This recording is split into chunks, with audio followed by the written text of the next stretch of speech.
Good morning students. आपका जो topic है वो चल रहा था मोशन, गति। ठीक है, फिजिक्स पैटर्न था, गति मोशन चल रहा था। इसमें कल हमने लास्ट टाइम आपको बताया था किसी पिंड की गत्यावस्था क्या होती है और किसी पिंड की विरामावस्था क्या होती है। इसके बाद मैंने आपको उसी बताया दूरी क्या है और विस्थापन क्या है, ये किस टाइप की राशियां हैं, ये कैसी राशि, सदिश या अदिश। फिर आफ्टर दैट मैंने इसका बताया कि इनमें डिफरेंस क्या होता है। अब उसी में हम आगे चलते हैं आपको कि चाल क्या होती है। ठीक है, चाल क्या होती है, कैसे चाल क्या है। किसी गतिमान पिंड द्वारा, किसी गतिमान पिंड द्वारा एकांक समय में, किसी गतिमान पिंड द्वारा एकांक समय में तय की गई दूरी उसकी चाल कहलाती है। किसी गतिमान पिंड द्वारा एकांक समय में तय की गई दूरी उसकी चाल कहलाती है। ठीक है, यदि कोई गतिमान पिंड है वो जितने समय में दूरी चले तो एकांक समय में 1 सेकंड में कितनी दूरी वो तय कर रहा है उसकी चाल होगी, या 1 घंटे में कितनी दूरी वो तय कर रहा है उसकी चाल होगी। एकांक समय में जितनी दूरी तय करेगा वो उसकी चाल होगी। जैसे एक एग्जांपल बताते हैं, जैसे कोई गतिमान पिंड है वो 4 घंटे में 4 आवर्स में 20 किलोमीटर डिस्टेंस कवर करता है। 20 किलोमीटर डिस्टेंस क्या करता है, कवर करता है। कोई भी बॉडी है जो 4 आवर्स में 20 किलोमीटर डिस्टेंस कवर करती है तो इसकी चाल क्या होगी। तो इसके लिए फार्मूला होता है चाल बराबर दूरी बटे समय। ये आप लोग पिछली क्लास में पढ़े भी होंगे, बहुत से आपने मैथ में सम्स भी लगाए होंगे।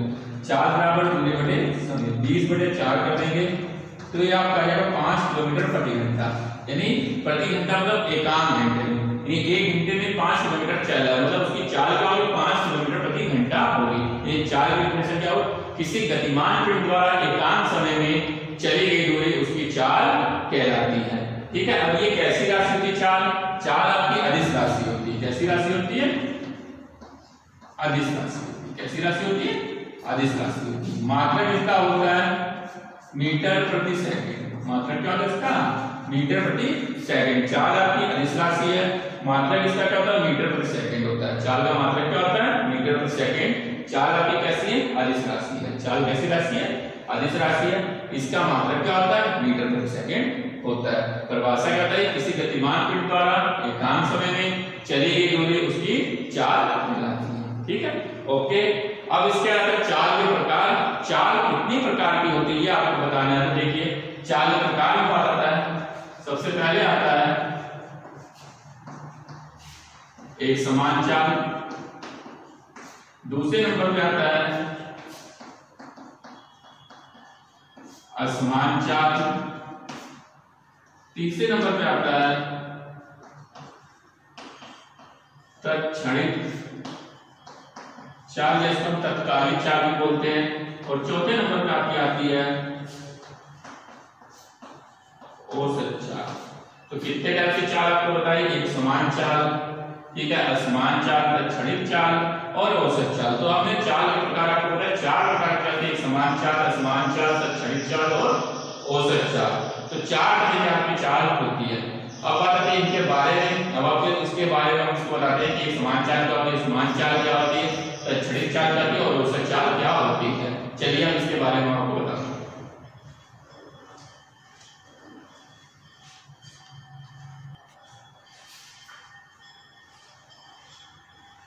देखिए स्टूडेंट, सबसे पहले आता है एक समान चाल क्या है। एक समान चाल क्या होती है, यदि कोई गतिमान पिंड, यदि कोई गतिमान पिंड समान समय अंतराल में समान दूरी तय करे, यदि कोई गतिमान पिंड समान समय अंतराल में समान दूरी तय करे तो उसकी चाल एक समान चाल कहलाती है।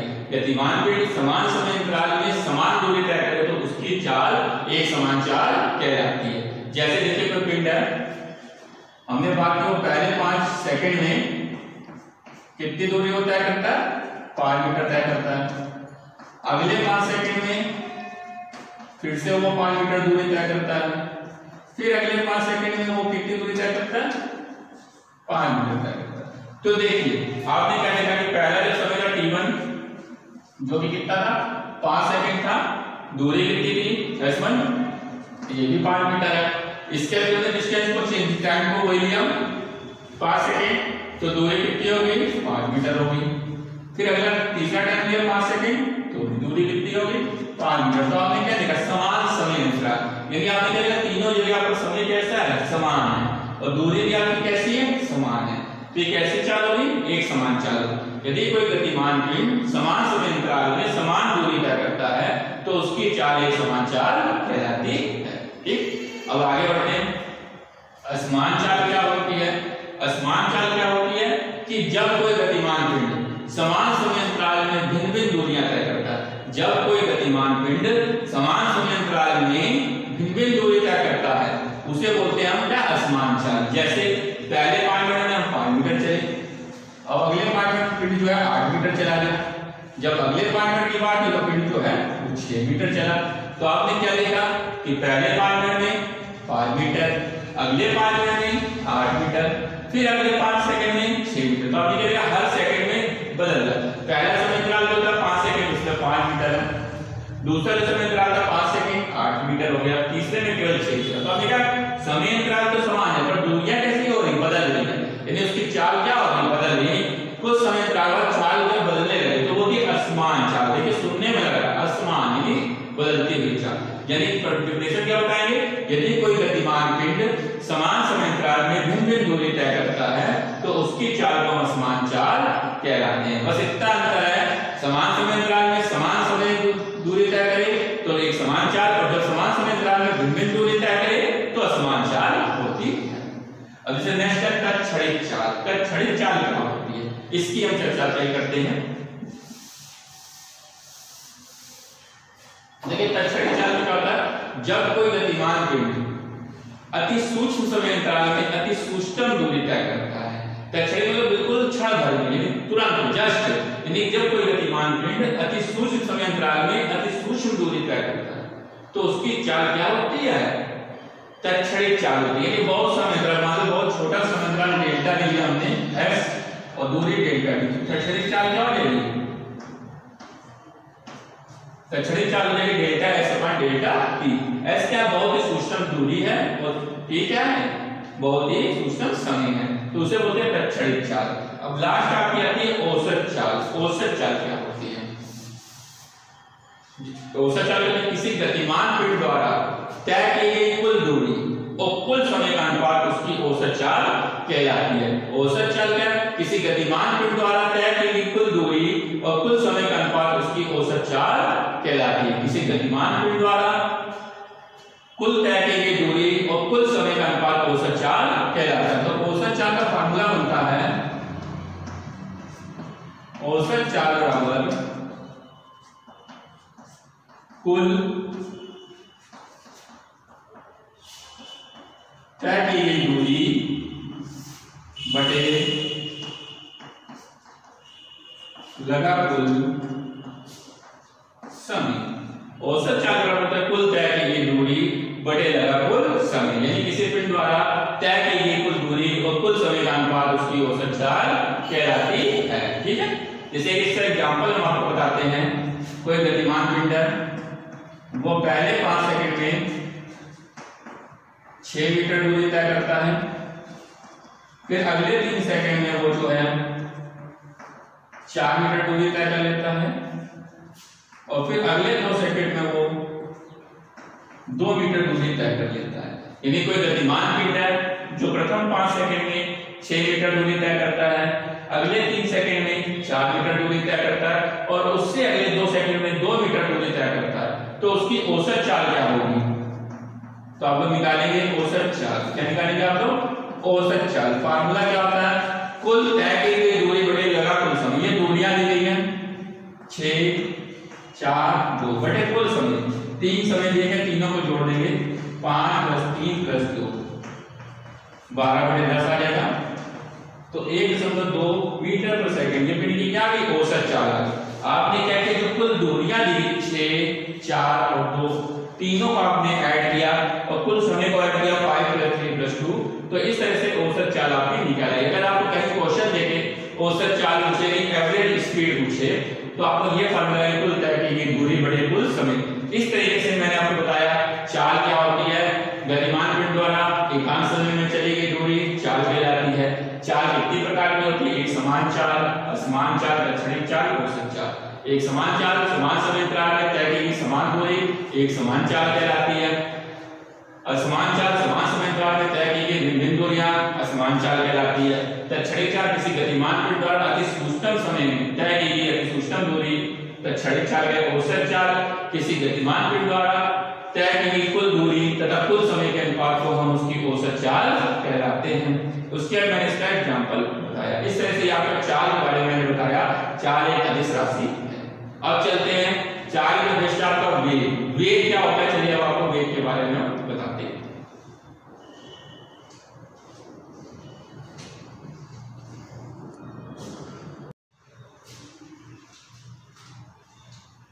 देखिए आपने वेग क्या है। देखिए वेग भी लगभग 40 और 20 में अंतर ये सदिश राशि में जाएगा। वेग क्या होता है, किसी गतिमान पिंड द्वारा एकांक समय में तय किया गया विस्थापन वेग कहलाता है। किसी गतिमान पिंड द्वारा एकांक समय में तय किया गया विस्थापन वेग कहलाता है। जैसे आपकी चाल दीवार एकांक समय में तय की गई दूरी थी, यहाँ पे किसी गतिमान पिंड द्वारा एकांक समय में तय किया गया विस्थापन क्या कहलाता है, वेग कहलाता है। ये आपकी कैसी राशि होती है, सदिश। कैसी राशि होती है, सदिश मतलब वेक्टर क्वांटिटी। मात्रक इसका क्या होता है, मीटर प्रति सेकंड। इसकी कैसी राशि, सदिश राशि है, तो इसका मात्रक क्या होता है, मीटर प्रति सेकंड होता है। अब आता है वेग के प्रकार। तो वेग इसी प्रकार से होते हैं। पहला होता है एक समान वेग, फिर दूसरा आपका होता है असमान वेग, तीसरा आपका वही क्या हम लोग तत्क्षणिक वेग, और अंतिम आपका होता है औसत वेग। ठीक है, पहला आपका क्या है, एक समान वेग, असमान वेग, तत्क्षणिक वेग, औसत वेग। सेम उसी तरीके से हम चलते हैं। एक समान वेग क्या होता है, यदि कोई गतिमान पिंड समान समय अंतराल में समान विस्थापन तय करता है तो उसका वेग एक समान वेग कहलाता है। यदि कोई गतिमान पिंड समान समय अंतराल में समान विस्थापन तय करता है तो वो एक समान वेग कहलाता है। जैसे वहां पे एक समान दूरी दी, यहाँ पे एक समान विस्थापन होगा। अब आता समान वेग, जब कोई गतिमान पिंड समान समय अंतराल में भिन्न विस्थापन तय करे तो उसका वेग असमान वेग कहलाता है। जब कोई गतिमान पिंड समान समय अंतराल में भिन्न विस्थापन तय करे तो उसका वेग असमान वेग कहलाता है। नेक्स्ट आता है तत्क्षणिक वेग। किसी गतिमान पिंड द्वारा अति सूक्ष्म समय अंतराल में तय किया गया सूक्ष्म विस्थापन तत्क्षणिक वेग कहलाता है। अपत्य औसत वेग, किसी गतिमान पिंड द्वारा तय किया गया कुल विस्थापन और कुल समय का अनुपात औसत वेग कहलाता है। किसी गतिमान पिंड द्वारा तय किए गए कुल समय और कुल विस्थापन और कुल समय का अनुपात उसका औसत वेग कहलाता है। ठीक है, एक तो ये फॉर्मूला तो कुल विस्थापन बटे कुल समय औसत वेग। या इस तरह से बता सकते हैं, जिसे कोई गतिमान पिंड है जिसने अपने प्रारंभिक वेग u से गति करना शुरू किया, जो गतिमान है उसका प्रारंभिक वेग क्या है, स्मॉल u है। ठीक है, और t सेकंड बाद इसका वेग यानी अंतिम वेग, क्या बोलेंगे, t सेकंड बाद वेग या अंतिम वेग बोलेंगे, वो आपका होता है v। प्रारंभिक वेग u है, अंतिम वेग क्या है, v है। तब इसका औसत वेग क्या होगा, औसत वेग बराबर होगा प्रारंभिक वेग प्लस अंतिम वेग बटे 2। औसत वेग बराबर क्या होगा, प्रारंभिक वेग बटे अंतिम वेग बटे 2। यानी औसत वेग निकालना तो प्रारंभिक वेग और अंतिम वेग में आप जोड़ के 2 का भाग दे देंगे। इस तरीके से आपका औसत वेग हो जाएगा। जैसे क्वेश्चन करते हैं, कोई पिंड है जिसने अपने प्रारंभिक वेग 0 मीटर पर सेकंड से चलना प्रारंभ किया, जो प्रारंभ में चल रहा है तो उसका वेग क्या होगा 0। 5 सेकंड बाद इसका जो वेग है वो 10 मीटर पर सेकंड हो जाता है। यानी जब पिंड ने चलना शुरू किया 0 मीटर पर सेकंड से 5 सेकंड में उसका वेग क्या है 10 मीटर पर सेकंड हो जाता है। तो पिंड का औसत वेग बताओ। तो जब आपको औसत वेलोसिटी बतानी है आप क्या करेंगे, u + t/2 कर देंगे।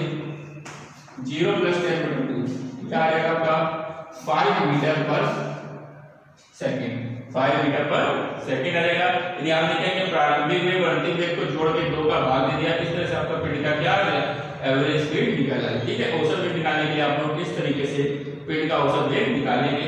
तो हमने बताया वेग क्या होता है, एक समान वेग, जब समान समय अंतराल में समान विस्थापन तय हो तो एक समान वेग, और जब समान समय अंतराल में भिन्न विस्थापन तय हो तो समान वेग, और जब अति सूक्ष्म समय अंतराल में विस्थापन तय हो तो क्षणिक वेग, और जब कुल विस्थापन और कुल समय का अनुपात लेते हैं तो औसत वेग या औसत वेग बराबर प्रारंभिक वेग प्लस अंतिम वेग बटे 2, यानी प्रारंभिक और अंतिम वेग का जो मध्यमान होता है वो भी औसत वेग के बराबर होता है। ठीक है, इस तरह से वेग का सदिश राशि है मात्रक मीटर पर सेकंड।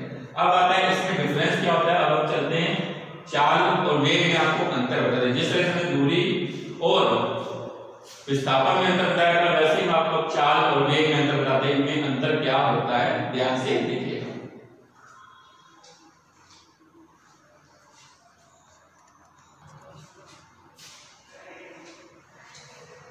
देखिए अब आते हैं चाल और वेग में हम अंतर बताते हैं। चाल और वेग में अंतर क्या होता है। देखिए चाल और वेग में अंतर क्या होता है। चाल क्या होती है, गतिमान पिंड द्वारा एकांक समय में तय की गई दूरी, यानी कहने का जो पहला पॉइंट लिखे किसी गतिमान पिंड द्वारा एकांक समय में तय की गई दूरी चाल कहलाती है। वेग में पहला पॉइंट आएंगे तो इसमें आ जाएगा एकांक समय में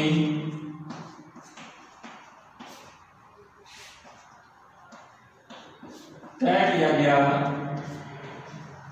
विस्थापन। बस थोड़ा अंतर है, यहाँ पर आपकी दूरी होगी, यहाँ पर विस्थापन। ये एकांक समय में तय किया गया विस्थापन क्या कहलाता है, ये कहलाता है। जैसे सेकंड डिफरेंस की बात आती है, ये आपकी अदिश राशि है। ये कैसी राशि है, अदिश है, जबकि ये आपकी कैसी राशि होगी, सदिश होगी। चाल आपकी अदिश राशि है और विस्थापन आपकी वेग आपकी सदिश राशि है। इसके मान चाल हमेशा क्या होती है, धनात्मक, और जो आपका वेग होगा वो आपका धनात्मक, ऋणात्मक या क्या हो सकता है, शून्य हो सकता है। ठीक है, चाल का मान सदैव धनात्मक होगा, वेग का मान धनात्मक, ऋणात्मक भी होता है और शून्य भी हो सकता है। अब चाल जो होगी वो हमेशा बड़ी होगी वेग से या वेग के बराबर। चाल का मान वेग से बड़ा या वेग के बराबर हो सकता है, जबकि वेग का मान चाल से छोटा होता है या चाल के बराबर हो सकता है। चाल का मान जो है वो वेग से बड़ा या वेग के बराबर होता है, जबकि वेग का मान चाल से छोटा या चाल के बराबर हो सकता है। इस तरीके से मैंने आपको अंतर बताया। एकांक समय में तय की गई दूरी चाल कहलाती है, एकांक समय में तय किया गया विस्थापन वेग कहलाता है। चाल अदिश राशि है जबकि वेग सदिश राशि है। चाल का मान सदैव धनात्मक होता है, वेग का मान धनात्मक, ऋणात्मक या शून्य भी हो सकता है। चाल का मान सदैव वेग से बड़ा होगा या वेग के बराबर भी हो सकता है, बट वेग का मान हमेशा चाल से छोटा होगा या चाल के बराबर होगा। इस तरह से स्टूडेंट आज हमने आपको केवल चाल और वेग के बारे में डिस्क्राइब किया, उनकी डेफिनेशन बताई, इनके प्रकार बताए कितने प्रकार के चाल और वेग होते हैं। फिर उसके बाद मैंने बताया चाल और वेग में क्या अंतर होता है वो मैंने बताया। ठीक है, इसको आप लोग पढ़ेंगे, वीडियो को देखेंगे और आपके नोट्स ऑलरेडी लिखे हुए चैप्टर के उसको आप पढ़ेंगे। जो प्रॉब्लम हो वो आप मुझसे ग्रुप में पूछ सकते हैं। ठीक है, नेक्स्ट चलते हैं, जब आपको नेक्स्ट वीडियो में आपको हम त्वरण बताएंगे और गति के समीकरणों के बारे में हम डिस्क्राइब करेंगे। त्वरण और गति के समीकरणों के बारे में हम लोग डिस्कशन करेंगे। ठीक है स्टूडेंट्स, इसको रीड कीजिएगा। Okay, thank you.